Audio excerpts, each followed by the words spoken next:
China അവതരിപ്പിച്ച പുതിയൊരു drone മോഡലാണ് ഇപ്പോൾ ആശങ്കയുണ്ടാക്കുന്നത്. ഒരു കൊതുകിനോളം വലിപ്പവും രൂപവുമുള്ള ഒരു രഹസ്യ നിരീക്ഷണ ഡ്രോണാണ് ചൈന അവതരിപ്പിച്ചത്.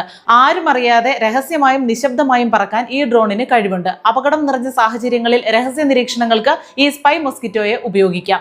സയൻസ് ഫിക്ഷൻ സിനിമകളിലും ഹോളിവുഡ് ആക്ഷൻ സിനിമകളിലുമെല്ലാം ഇത്തരം ഡ്രോണുകൾ കണ്ടിട്ടുണ്ടാകാം. മഞ്ഞ നിറത്തിലുള്ള 2 ചിറകുകളും കറുത്ത കനം കുറഞ്ഞ ബോഡിയുമാണ് ഡ്രോണിനുള്ളത്. 3 നേർത്ത കാലുകളുമുണ്ട്. ശാസ്ത്രജ്ഞർ ഉപകരണം വിരലുകൾക്കിടയിൽ പിടിച്ചു നിൽക്കുന്നതിന്റെ വീഡിയോ ദൃശ്യങ്ങൾ പുറത്തു വന്നിട്ടുണ്ട്. എളുപ്പത്തിൽ കണ്ടെത്താനാവില്ല എന്നതാണ് ഈ രഹസ്യ നിരീക്ഷണ ഉപകരണത്തിന്റെ സവിശേഷത. അതേസമയം വ്യക്തിവിവരങ്ങൾ ചോർത്താൻ കുറ്റവാളികൾ ഇത് പ്രയോജനപ്പെടുത്തിയേക്കാം എന്ന ആശങ്കയും ഉയരുന്നുണ്ട്. ബ്ലാക്ക് മിറർ എന്ന ടെലിവിഷൻ ഷോയിൽ സമാനമായ റോബോട്ടിക് പ്രാണികളെ ആളുകളെ കൊല്ലുന്നതിനായി ഉപയോഗിക്കുന്നതായി ചിത്രീകരിച്ചിട്ടുണ്ട്. ഹേറ്റഡ് ഇൻ ദി നേഷൻ എന്ന പരിപാടിയിലും റോബോട്ടുകളെ മാരകായുധമായി ഉപയോഗിക്കപ്പെടുന്നത് ചിത്രീകരിച്ചിട്ടുണ്ട്. നിരുപദ്രവകരമായ ഉപകരണമായി തോന്നാമെങ്കിലും ചൈന അവതരിപ്പിച്ച ഈ ഡ്രോൺ വളരെ അപകടകാരിയായി മാറാൻ സാധ്യതയുണ്ടെന്നാണ് വിദഗ്ധർ നൽകുന്ന മുന്നറിയിപ്പ്.